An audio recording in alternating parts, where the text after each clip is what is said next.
Good morning. Welcome to Green Bay Botanical Garden. This is seasonal educator Michael, and today I'm out in our beautiful cottage garden on this wonderful snowy and sunny day. And I'm in the cottage garden today because it's one of the areas of our garden that we use some materials that most people might otherwise throw away, and we end up reusing them. And I wanted to talk to you today about ways that you can reuse your household goods in your garden and to shop a little bit smarter, more environmentally friendly. So why would you want to consider reusing in a garden as opposed to getting new things? Well, reuse will save you money. If you can use something you have rather than buying something new, that's a savings in your wallet. You can also save on having to go out and buy new things and bring them home, which saves you time shopping and hauling of materials and gas. A big benefit to reusing materials is that it's environmentally friendly. It's very appealing for a lot of people in that it helps prevent you having to go out and get something new that would have to be made, a new product. You're using something that you're giving a longer lifespan to before it goes in the trash. So on both sides, on the birth of a product and the death of a product, you are helping to help the environment and save on costs. And finally, this is personally for me, I find that reusing things really helps with clutter. When you're taking away from your junk pile because you're using it, rather than adding more to it and never seeing it, it's helping you declutter some of your life and de-stress.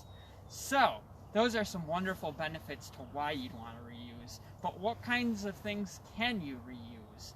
Well, you can reuse tools that are in good condition, but you probably know that already. You can reuse a lot of pots, plastic, ceramic, clay. As long as you clean them out well, they can be reused from year to year. Seed starting trays can be reused, and we reuse a lot of those at our greenhouse here, Green Bay Botanical Garden, as long as they're cleaned well and you're careful with them so that they don't crack or break or snap. You can reuse seeds that you've gotten in the past couple years usually. You might want to test them to make sure that they germinate by putting them in a paper towel that's a little damp and letting them sit for a while and seeing if they sprout. But most seeds that are stored well and that you've gotten decently recently should be good to reuse in your garden. You can also reuse kitchen scraps. So kitchen scraps and yard waste that hasn't been treated, so you can make some composting going on as well. And a lot of physical materials in your garden, such as stakes, trellises, twine, can all be reused from year to year in the garden, along with seed labels too, assuming that you're going to be using them on the same plant that they were originally put next to. So those are all a lot of things that you can reuse within your garden. There are some things that you want to avoid trying to reuse, so that would include anything with weed seeds in it. You don't want to add that to your compost pile because weeds are really good about being able to regenerate themselves. You want to avoid using seeds that haven't been stored too well. So if your seeds haven't been stored well in ideal conditions, or if they're starting to get older, more than a couple of years, again, you can test them for germination, but generally you're going to want to avoid trying to reuse them. Tools that aren't in good condition, if they're just too rusty or blunted, there's no way for you to repair them. If they can't be repaired, if they can't be sharpened, don't end up hurting yourself for the sake of reuse. Just get rid of them. And potting soil is a very big one, especially if a container tabletop plant. If from year to year you do not want to keep using that same soil, and that is super true if that plant has had diseases or molds, fungi, things like that. Don't reuse that potting soil. So those are all some things you want to avoid trying to reuse. And with those tools, I've got some tips that will help you clean them, especially with things like pruners and shears and things like that that you're going to be used for cutting, trimming plants. You want to be sure to keep them clean and sharp. I'd say at least once a year, so at the end of the season's a really good time going into fall. But if they get heavy use, you can use them, you can actually clean them and maintain them more often. You can get them sharpened if you have your own sharpening supplies. I'm pretty sure you can do that at hardware. Most hardware stores too should be able to help you with that, or at the very least set you up with being able to buy the supplies for sharpening your tools. And be sure to disinfect them too. It's as simple as taking a rag and some cleaning spray, or taking something like a Lysol wipe, just as long as it kills bacteria as disinfectant, and just wiping the tool down and rinsing it off and letting it dry. For pots and containers and seed starts, you can do something really similar. You can just get it's as easy as getting a big bucket or a sink or a wash tub, filling it with 9 parts water to 1 part bleach, and as long as you've got that solution, doing a dunk and soak, and then rinsing them off and letting them dry will get you nice clean pots to start the season with. And if they've got dirt or something really well stuck on, just take a thick wire brush and scrub them down really well. Doing that before the end of the season means that in the start of the next season, you're going to have nice clean pots and tools to work with, which makes gardening a lot more fun and easy to get into. So, those are ways to clean your tools. About reuse, you can actually start as early as going to the store. So, when you're in the store, shop for things that either are going to be made out of recycled materials, and they should tell you on the packaging like 50% of this was made from recycled materials, or things that can be recycled. And that includes both the product and the packaging. Doing that just helps save on environmental waste if those things can get another lifespan, or if there's something old that's being given a new lifespan. You can also shop in bulk too. That cuts down on packaging and cuts down on waste, and generally saves you money as well. I often find that shopping in person, and especially shopping local, are really good ideas, because if you've ever ordered anything online, you'll know that it comes in like 50 layers of packaging, and that's not very fun. So buying locally and buying not online will help you cut down on a lot of that packaging and a lot of that waste. As I said before, if you have tools, being able to repair them or sharpen them up helps on saving you money buying an entirely new tool and having to throw that old one in the trash and generate more waste. And when you're purchasing, try to get things in general, all kinds of garden supplies. They're going to be more than single use. So we live in an era today of buy a phone, throw it out the next year, and get a new one. But when I was growing up, when you buy something, it would be a commitment for at least half a decade, if not a decade, and you'd keep trying to maintain it. So buy things that you're not just going to throw away from season to season. Let them last, and that obviously saves you money and saves on creating waste. And like I said, you can compost too. Creating your own compost is really great because it gives you a way to get rid of a lot of yard waste and garden waste without having to throw it out, and it helps improve the nutrients and soil texture in your garden when you add it back to your garden. So you can add any yard clippings that haven't been sprayed or aren't diseased, and so they don't have pesticides or herbicides and they haven't died from some kind of weird disease.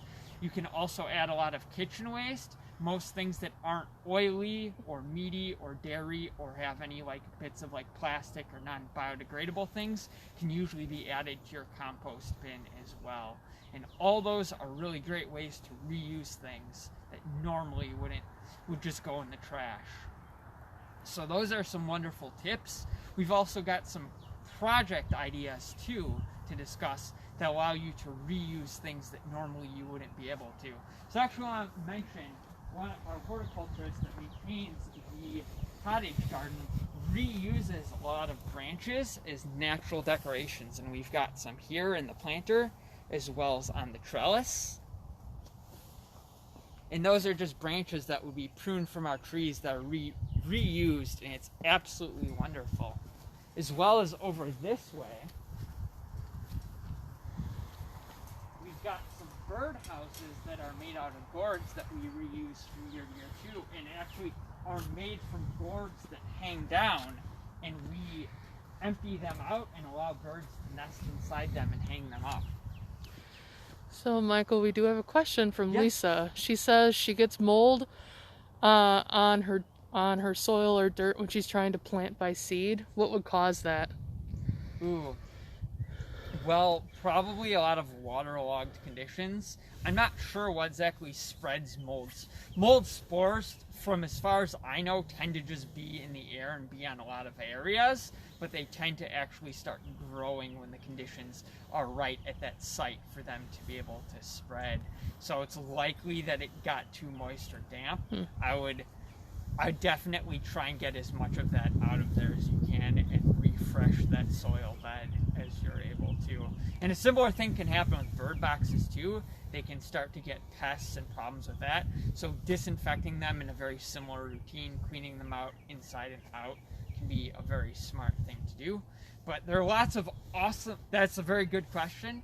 There are lots of awesome project ideas that you can handle in a garden that allow you to reuse things. As if you've ever been to a garden fair, or if you've ever been to a farmer's market, you'll know that there's a lot of junk art that's been reused, and there are so many home goods that have both practical and art uses in the garden. So things like bottles, soda, milk jugs, soda containers can be used both to store plants as pots if you have enough drainage in the bottom, or they can be used as scoops for soil, especially for indoor plants. And if they're durable enough, you can even make them into seed scoops for outdoors, as well as seed dibbers. There's containers of all sorts. Plastic, glassware can really be used to store garden materials, seed packets, some of the smaller bits and ends that you might use for your garden. Larger things like mulch bags can actually be saved and stored to carry garden tools in, especially if you're traveling to a garden or if your tools get really dirty. Being able to store them in those is really helpful, and I save so much of my glassware whenever I'm able to. So there's so many different things you can use in your garden. For decoration, I know a lot of old tools that you might end up throwing away, if you've got wood and metalworking skills, can be reborn into really, really beautiful things. Or like you've seen with our decorations here, even just trimmings from trees can be remade. There's wonderful crafting ideas, and don't be afraid to get in touch with your creative side to help decorate your garden and give life to old things that might just be laying around in your garage that you're never going to use. A really fun idea by someone close to me that I have to mention is old clothing. If it's gotten to the point that you're going to you can't even donate it, it's just going to go in the trash, you can actually tear that apart and use that to help stake plants and keep them upright. So it's really useful for helping to support plants. There's so many different things you can make trellises and stakes out of. At our community garden, I've seen people use CD holders, wrapped square CD holders, to actually as trellises and support for plants. And it's really cool. They actually look really nice, and I didn't even notice that they were reused CD holders until I got close. So those are some wonderful project ideas. I do have to mention that this summer we've got our exhibit Washed Ashore, and it is made out of all sorts of materials that literally washed up from the ocean. Trash, debris, plastics, bottle caps, all sorts of things that normally we think of as nasty and thrown away. But when you see these sculptures, they are stunning and beautiful and really inspiring. So don't just come check out Wash Ashore, but also be inspired by it and use that to create art in your own garden out of things that normally wouldn't get extra use. There's some extra ways to be smart in your garden too. You can also plant in ways that are more environmentally friendly. So planting more native plants because they generally require less resources. Planting water smart too. So if you're on a hill, planting in different layers so that rather than just watering and then your water goes onto the plant in the ground, if it's running down a hill, you only need to water once to water several different layers. I know that for some indoor systems, you can also do trays that drip down onto each other so that the water filters through multiple levels. You can also plant organic too if you want. That can help your garden if you're going that route to try and use less chemicals and to try and use less things. I've seen a lot of farms and gardens that work with their animals too to help create nutrients, like if you've got poultry like chickens and worms, to help add some of that back into the compost and to improve the soil quality. So working along with nature rather than against it can be a really great way to help improve your garden and to do things a bit smarter. So those are all some fun project ideas. I'd say the last one I have is a rain barrel. If you can either buy, I know you can buy them or make one yourself, but that helps save on water use, water costs. And if you're in a location that doesn't normally have water, it can also help save some trips too. So there are so many different ways to recycle and to reuse in your garden. It's smart for you, saving money, and if you can give things a longer lifespan, declutter your life, be more environmentally friendly, and be a little more considerate in planting in your garden, it goes a long way to help the earth. And trust me when I say that recycling is cool. It's always been cool, and it's getting even trendier as years pass and people tend to care more about environmentalism. So consider reusing in your garden. If you have any wonderful tips for things you've done, please post them in our comments. We'd love to hear from you. Or if you found something today that's like, wow, that's a great idea, thanks for saying that, we'd also love to hear that it's something you want to try too. So please post in our comments. We love hearing from you. And thank you for joining me today. It is so much warmer than when I stepped out here for the live. I'm hoping it's going to be a warm, beautiful day, and I hope you all get to enjoy it. Thank you for joining me.